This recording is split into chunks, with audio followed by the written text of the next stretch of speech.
Students, I hope the midterms were good. I haven't had a chance to look at your answer sheets. Maybe I'll do that in some more time. But let us get back to the course. Things will move at a much faster speed from here on, so you better be on your toes. That is, be alert and be as fast as you can. Right? So today we will start with an altogether new topic, which is called the parameter estimation. Some nuances of parameter estimation has already been introduced to you in the form of that particular problem where you obtained your first computer assignment, where you obtained the parameters of Weibull distribution using the method of moments. Now that is also one type of parameter estimation technique, but we will learn the more popular ones or the easier ones. Okay, so the first one is quantile plot. Now what is a quantile plot or probability paper plot? It is a type of a plot, a graphical representation that assumes linear relationship between the data and its quantile. Okay, so in order to know what a quantile plot is, you first have to know what is quantile. Okay, so let us first see what is quantile. So as you remember that if I have this relationship, let us say this is the CDF, okay, the capital, and this is X. So what do I have? See, the plot will look something like this. Okay, it saturates at 1, right? So cumulative probabilities, they will all add up to 1. So what is this CDF plot? So for a particular value of X, for a particular value of Xi, what do you get is you get the cumulative probability Pi. Okay, now what if I turn around the question and ask, so if I give you the Pi, just the reverse question, if I give you the Pi, can you find out the Xi for me? Okay, so that means if I know the cumulative probabilities, can you find out the Xi for me? So it is just that inverse relationship, meaning we sometimes say that X is equal to F inverse of P, right? So, or let's say Fx, X, if that is what is called as the cumulative probability is called as the P. I've changed the marker. So if Fxx is equal to P, then X is equal to F inverse P. That's the inverse relationship. So if I plot F inverse P versus P, it should look exactly the other way around. Okay. Okay, so this is the idea of quantile function, right? Quantile function. Now this is the first key concept that you need to know. So one application of quantile function, I'll have two quick applications.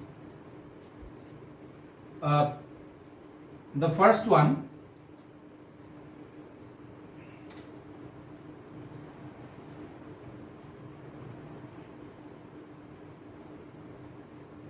let's say X is exponential distribution, right? It is an exponential RV, exponential random variable. So the Fx will be given as 1 minus e to the power minus lambda x, right? So if I write this as P, then 1 minus P is equal to e to the power minus lambda x, or x is equal to minus log natural of 1 minus P, right?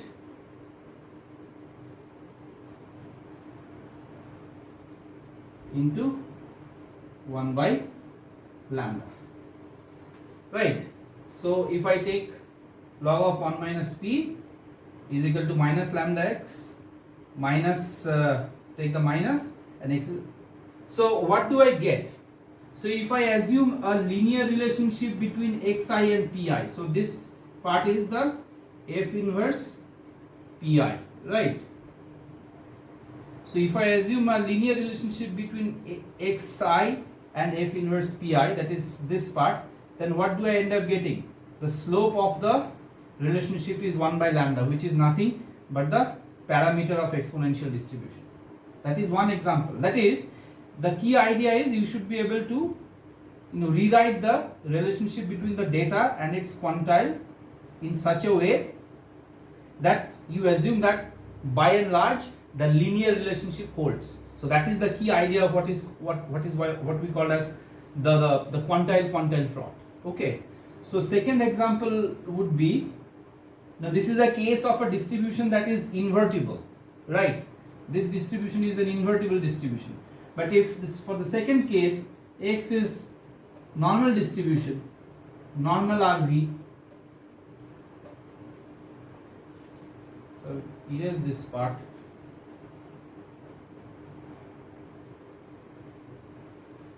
So then fx is usually given by what? Fx is given by phi of x minus mu by sigma. You remember what is phi, right? The standard normal variate.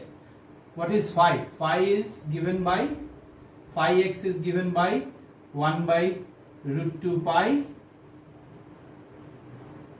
minus infinity to x e to the power minus x square by 2 dx. Okay. So now this is the standard normal variate of the standard normal distribution, the CDF of standard normal distribution, which you get at the back of the mathematics book. Any good math book will have the charts, the standard normal variate charts. So by now you already know this. So I can express the normal distribution, the CDF of normal distribution using phi. So if this is cumulative probability P, then what can I write? I can write x is equal to sigma times phi inverse of P plus mu, right? So this is another inverse relationship.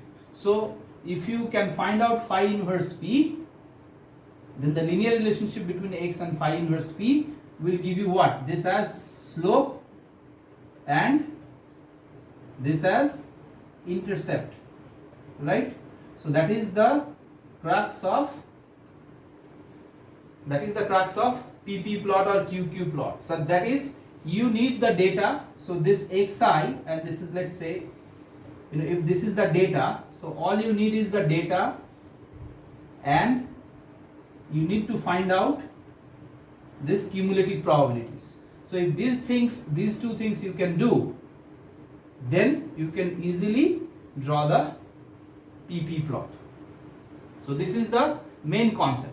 So now in the next slide or in the next lecture, what we will do is we will see how to apply this for parameter estimation and distribution selection. Well, you already know parameter estimation. Well, I mean, so if you are able to draw this, then what are these? I mean, if you are able to draw the plot between data and the quantile, the slope and intercept gives you the parameters of the distribution. So right there you have a way or a method by which you can estimate the parameters.